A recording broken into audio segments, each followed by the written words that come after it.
السلام عليكم. النهارده السوق لايف عامل لكم فيديو الناس كتير قوي مستنيينه. طيب الفيديو ده بيتكلم على ايه؟ ازاي تشتري بروجيكتور مستعمل او بروجيكتور استيراد وما يتنسبش عليك. اول حاجه، البروجيكتورات 3 انواع: بروجيكتور لونج، بروجيكتور شورت ثرو، بروجيكتور الترا شورت ثرو.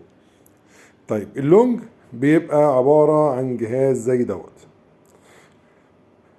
شورت ثرو بيشتغل من على بعد 90 سنتي من قدام الحيطة أو الشاشة.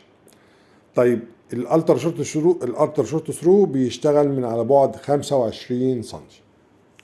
طيب البروجيكتور برضو 3 أنواع: في منه ال 3 ال سي دي، وفي منه الجي ال بي، وفي منه الليد. في منه طبعا الليد ليزر بس مش ده موضوعنا دلوقتي. طيب عشان ندخل في الحلقة، صلب الحلقه النهارده بتقول ازاي تشتري بروجيكتور استيراد وما يتنصبش عليك. الفتره اللي فاتت ديت في شركه بنت حلال قعدت تعمل لمصر كلها اعلانات: بروجيكتور 75 بوصه، بروجيكتور 100 بوصه، بروجيكتور 120 بوصه، بروجيكتور 200 بوصه. اول حاجه، البروجيكتور ما بيتقاس بالبوصه. ولو بقول لك البروجيكتور ده 200 بوصه مجازي.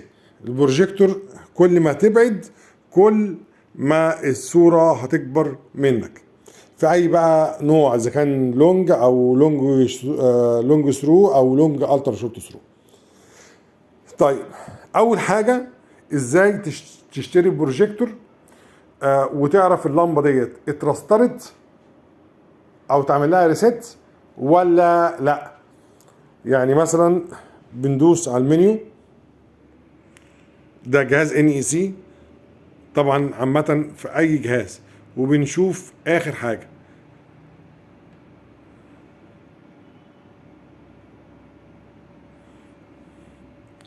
اللمبة هنا متصفرة، اللمبة هنا متصفرة.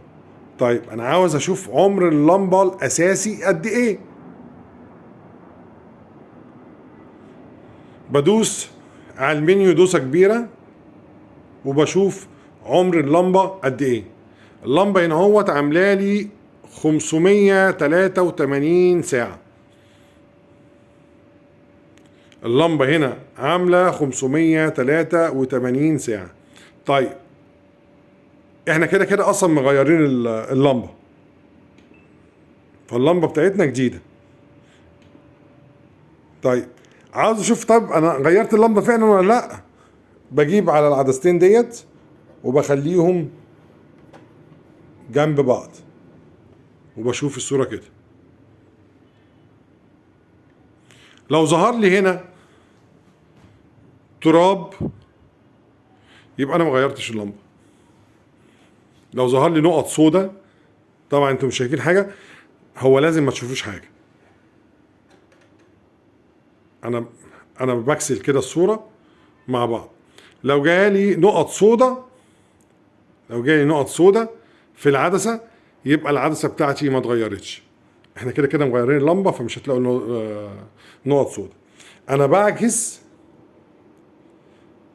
البكرتين عن بعض، بخلفه.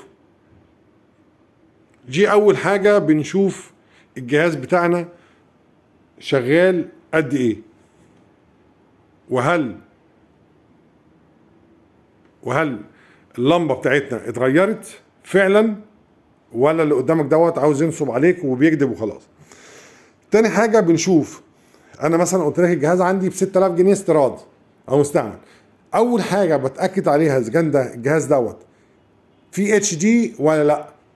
بدخل على الموديل بتاعه واشوف سنة الانتاج بتاعته امتى، هل ليه قطع غيار ولا لا، هل ليه قطع غيار ولا لا. اللمبة بتاعته قد ايه، هل اللي قدامي هيديني ضمان فعلي، شركة بقى هتديني ضمان فعلي فاتورة ولا لا، ولا مناديب جاية تشتري كده هوت وانا استرخصت وخلاص ولا لا. ده في حالة الجهاز ال 3 ال سي دي. طبعا انا ما برجحش خالص اي جهاز دي ال بي، اي جهاز دي ال بي بيبقى جهاز اقتصادي في فئته. يعني مثلا ما تجيش تقول لي انا جايب والله جهاز كانون ب 60,000 جنيه في فئته، في فئته 60,000 جنيه في فئته. انما في الاول وفي الاخر جهاز اقتصادي مبني على بروسيسور، مبني اهو ده ان اي سي وده ان اي سي، ده ان اي سي وده ان اي سي، بس ده دي ال بي وده 3 ال سي دي. ده جهاز محترم، جهاز باشا في نفسه. ده جهاز برضه محترم في فئته، في الفئة الاقتصادية بتاعته. يبقى احنا بس عاوزين نأكد على الناس ما تسترخصي. في ناس ضعاف النفوس جايبة شغل كبير ومالية، عاملة شغل مديونيات على الانترنت، مديونيات اعلانات ببلاش، وكل شوية هتلاقي الصفحة اسم الصفحة متغير وهو الفيديو. طبعا انا بقول للناس اللي شافت الفيديوهات ديت، والناس دي كتيرة جدا، هتلاقي ان الفيديو ثابت واسم الصفحة هو اللي بيتغير. الناس دي نصابين، الناس دي نصابين، بتبيع لكم التراب، بتبيع لكم الهواء. يا ريت التراب ليه تمن.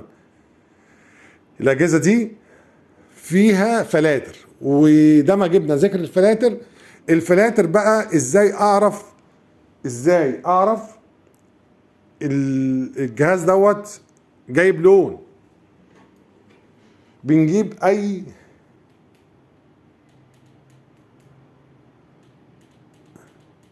اظبط بس الفوكس.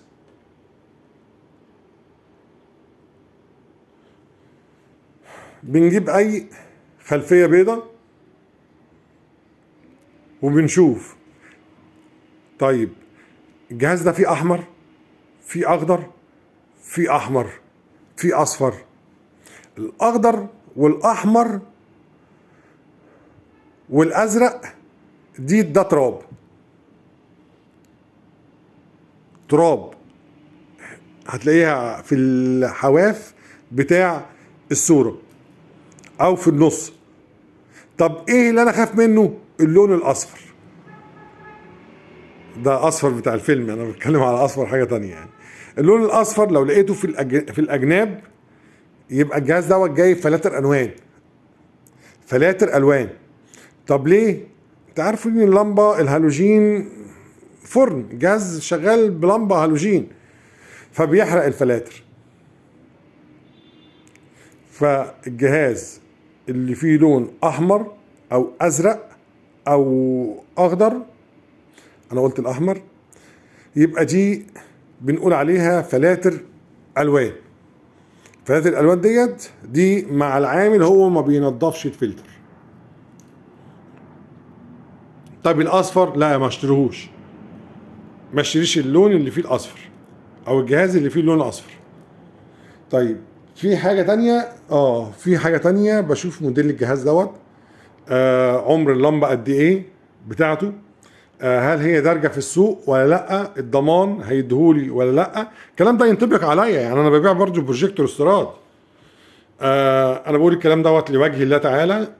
يا رب بس الناس تشوف الفيديو وتعمل بيه. والسلام عليكم ورحمة الله وبركاته.